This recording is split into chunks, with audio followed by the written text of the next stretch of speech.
क्योंकि सब अच्छा ही चीज़ है, इसमें कोई बुरा चीज़ तो है नहीं। चलो आप सब लोग सुने, तो हम लोग चालू करेंगे 3.2। जल्दी आओ जल्दी आओ जल्दी जल्दी जल्दी चलो। तो तुम लोग इतना लेट कहाँ आते हो भाई? चलो सुनो, बैठो जल्दी जल्दी बैठ जाओ सब लोग। तो सुनो आप सब लोग, देखो सभी लोग ग्रुप में हो कि नहीं हो तुम लोग स्कूल वाले? है ना? जो लोग नहीं है वो लोग जुड़ जाए। और जुड़ेंगे कैसे? मेरे नंबर पे अपना नाम लिख के भेज देना और क्लास लिख देना। अब सुनो, बात ना करो सब। तो 3.2 जो है हम लोग स्टार्ट कर रहे हैं। तो कोई भी चैप्टर स्टार्ट होता है तो उससे पहले एक कहानी बताता हूँ ना मैं, कहानी पहले समझते हैं, फिर 3.2 स्टार्ट करूँगा, ठीक है?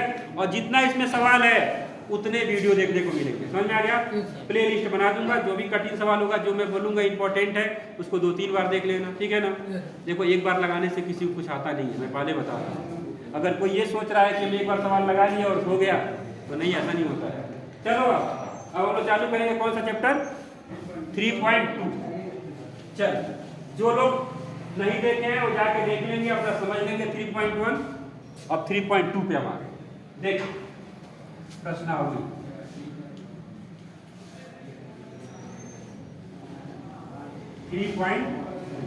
ठीक है, देखो अगर जो है इसमें जो है 50 सब्सक्राइबर हो जाएंगे हम लोगों के, तो लाइव चल जाएगा। तो यही लाइव कर दूंगा मैं, काम खत्म, ठीक है? चल, तो 3.2 हम लोग पढ़ रहे हैं। अब मैं तुम लोगों को बताया हूं कि 2 चर वाला रैखिक समीकरण जो है वो 2 तरीके से हल होता है। पहला कौन सा विधि? आलेखी विधि या बीजगणितीय विधि। और दूसरा होता है, पहला हो गया आलेखी विधि और दूसरा होता है बीजगणितीय विधि। बीजगणितीय विधि कितना प्रकार के? 3 प्रकार के। कौन कौन? प्रतिस्थापन, विलोपन और वज्रगुणन। समझ में आ गया? तो आज हम लोग जो है ये दोनों पढ़ेंगे। वज्रगुणन सिलेबस में नहीं है तो हम लोग 2 पढ़ेंगे, एक तो प्रतिस्थापन और दूसरा क्या कहेंगे? विलोपन। ठीक है, तो एक सवाल हम पकड़ते हैं और इसी सवाल से दोनों विधि पढ़ते हैं। समझ आ गया? एक सवाल मैं लिखता हूँ और एक सवाल को हम लोग दोनों विधि से लगाएंगे, ठीक है ना? चल, तो अब सवाल देखिए ध्यान से हम लोग। x प्लस वाई बराबर 7, x माइनस वाई बराबर 3। समीकरण 1, समीकरण 2। ठीक है, ये हो गया हमारा। इसी सवाल को हमको लगाना है प्रतिस्थापन से और यही सवाल विलोपन। तो सबसे पहले हम लोगों के बुक में क्या दिया? प्रतिस्थापन दिया। तो चलो हम लोग प्रतिस्थापन चेक करते हैं। चले अब देखें भाई, ध्यान हम लोग जो पढ़ने जा रहे हैं इस विधि का नाम है प्रतिस्थापन। ध्यान से समझना, ठीक है? प्रतिस्थापन विधि इधर लगा देंगे, विलोपन इधर लगा देंगे, आ जाएगा ना उसमें? ठीक। अब देखो भाई ध्यान से सुन लो, सवाल मैंने लिख दिया, उसके बाद हम लोग देखेंगे किसी एक समीकरण को लिखेंगे, किसी भी एक को, चाहे दूसरा लिख लो चाहे पहला लिख लो। तो मैं लिखता प्रतिस्थापन लिख दिया। प्रतिस्थापन मतलब एक को हटा के दूसरे को बैठा के प्रतिस्थापित करना, है ना? तो यहाँ देखें x माइनस वाई बराबर, ये समीकरण 2 है। अब x बराबर क्या हो जाएगा? 3 प्लस वाई। 3 माइनस हो जाएगा क्या होगा? प्लस। आया समझ में? सब लोग देखें x बराबर क्या होगा? 3 प्लस वाई। अब देखें, एक बार ध्यान देंगे सब लोग, जिस समीकरण को प्रतिस्थापित मतलब जिस समीकरण को तुम ले रहे हो उस समीकरण में फिर मान नहीं भरोगे। अगर ऐसा कर दिए तो दोनों पक्ष कट के 0 बराबर 0 आ जाएगा। तो जिससे मान निकालेंगे उसमें मान नहीं भरना है, जिससे निकालेंगे उसके दूसरे वाले में भरना है। यानी हम ये मान समीकरण 2 से निकाले हैं तो इसको कहाँ रखेंगे? एक में रखेंगे, ठीक है?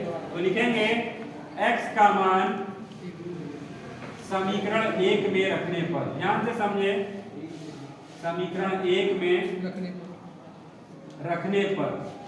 तो चलो देखें x का, देखो x है ना, तो यहाँ क्या रखेंगे? 3 प्लस वाई और यहाँ क्या है? प्लस वाई बराबर। समझ में आ गया? देखो पीछे ध्यान दो, ये हो जाएगा 3 प्लस वाई, वाई कितना हो जाएगा? 2y। वाई स्क्वायर नहीं होगा, वो पूरा होता है तो वाई स्क्वायर, ठीक है? चलो अब ये प्लस 3 हो जाएगा तो क्या हो जाएगा? माइनस 3। तो 2y। अच्छा अभी मैं ऊपर कर दूंगा, बस यही लास्ट लाइन है। तो ये उधर जाएगा तो हट जाएगा तो कितना हो जाएगा 4, ये कट जाएगा तो y बराबर 2। ठीक है, अब मैं उधर लिखूंगा y बराबर कितना हो गया 2। अब y का मान x के मान में रखने, देख रहे हो कैसे प्रतिस्थापित हो रहा है, एक को हटाए पहले y के टर्म में लेके आए और y का मान उसमें डाल देते हैं, है ना। तो यही इसी को हम बोलते हैं प्रतिस्थापन। अब y का मान कहाँ रखेंगे x का मान, ये लिखेंगे इस बार y का मान x के मान में रखने, तो लिखेंगे x बराबर समीकरण तीसरा बना ले। हाँ बना लेंगे तीसरा, कोई दिक्कत नहीं है, लिखना तब भी लिखेंगे, समीकरण 3 लिखना तो पड़ेगा हर हाल में। जब समीकरण 3 लिख लेंगे तो क्या लिखेंगे y का मान समीकरण 3 में रखने, सही है।